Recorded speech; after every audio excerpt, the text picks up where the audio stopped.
वल्लज़ीन आमनु अशद्दु हुब्बन लिल्लाह।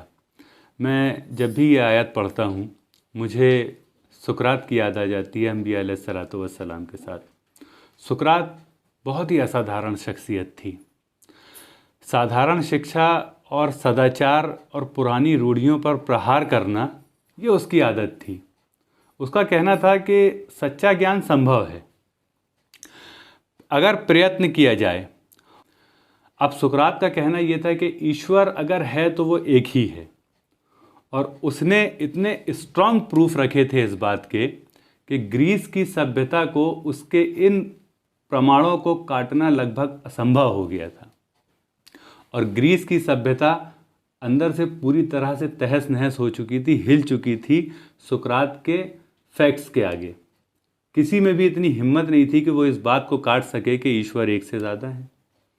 अब वहाँ बहुदेववाद का प्रचलन था, जैसे हमारे भारत देश में भी होता है ना कि अनेक देवी देवताओं में मानते हैं, और बहुत से मुल्कों में है। ये अपनी ये व्यक्तिगत मामला है, अपना अपना मामला है, मगर उसने चैलेंज किया इस बात का।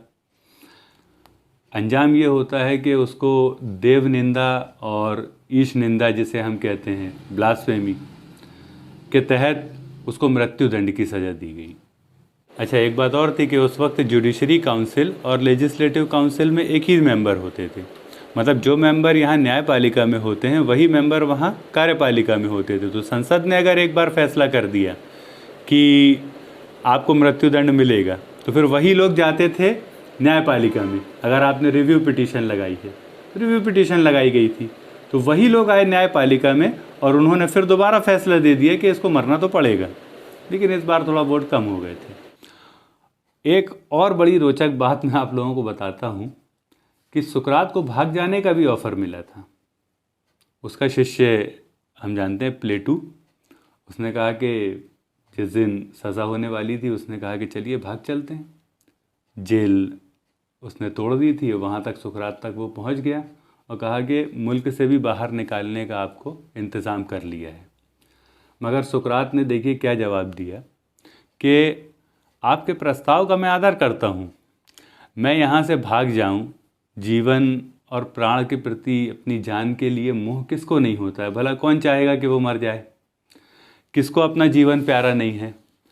मगर उसने कहा कि ये शरीर नश्वर है। उसने कहा आत्मा अमर है। इस शरीर से अब क्या डरना जब आत्मा अमर है। अच्छा, इसके पिता जो थे सुकरात के, ये भी पत्थरों को तराशने का काम करते थे। सुकरात इतना फेमस थे कि जगह जगह जहाँ भी जाते थे तो 3-4 हज़ार 5 हज़ार नौजवान इनके आगे पीछे घूमते रहते थे। इनके प्रेमी हो गए थे, जहाँ भी जाते थे इनकी धूम मच गई थी कि बहुत लॉजिकल, बहुत तार्किक आदमी है, हवा में बात नहीं करता है। लेकिन आप देखिए कि उसको सच बोलने के लिए क्या सज़ा मिली कि उसको मौत से गुज़रना पड़ा। फ़र्ज़ कीजिए कि उसकी जगह अगर हम और आप होते और कोई आता और कहता कि आज भाग जाने का प्लान मैंने बना लिया है और सारे रास्ते तैयार है और कल आपको मौत की सज़ा दी जाएगी, तो आप लोग क्या करते? भाग जाते। भाग जाते।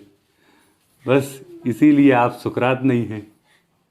सुकरात ने कहा था कि मैं जिन विचारों को लेकर पैदा हुआ हूँ और जो विचार मेरे साथ उस शक्ति ने मुझे दिए हैं, वो विचार अमर हैं। और जब शरीर और विचारों को चुनने की बारी आएगी तो मैं विचारों को अहमियत दूंगा। अगर आज मैं भाग गया तो जो मैंने शिक्षाएं, जो मैंने नसीहतें अपने लोगों को दी हैं, वो उनके दिलों से भाग जाएंगी। और अगर आज मैं रुक गया तो फिर ये जो मेरे विचार हैं ये इनके दिलों में समा जाएंगे। तो कभी कभी इंसान को सच्चाई के लिए अपनी जान भी देनी पड़ती है। ये होती है शदीद मोहब्बत। सुकरात ने एक बात कही थी कि हमें आत्मा के अनुसंधान की ओर ही प्रवृत्त होना चाहिए। हमारा शरीर सिर्फ शरीर नहीं है, आत्मा और चेतना में निवास करता है। ये मरते वक्त मैं आपको बता रहा हूँ कि ये उसके आखिरी बोल थे कि इंसान ईश्वर से प्रार्थना करता है कि मेरे लिए ये बेहतर है, ये बेहतर है, ये तुम समझ लो, ये मुझे दे देना। लेकिन सुकरात का कहना था कि ईश्वर बेहतर जानता है कि तुम्हारे लिए क्या चीज़ बेहतर है और वो किस समय पर बेहतर है। तो अब हम आते हैं अपने असल टॉपिक की ओर कि ये शदीद मोहब्बत आपसे क्या करवा सकती है। यही वो शदीद मोहब्बत है जो अपनी विचारधारा से भी होती है कभी कभी।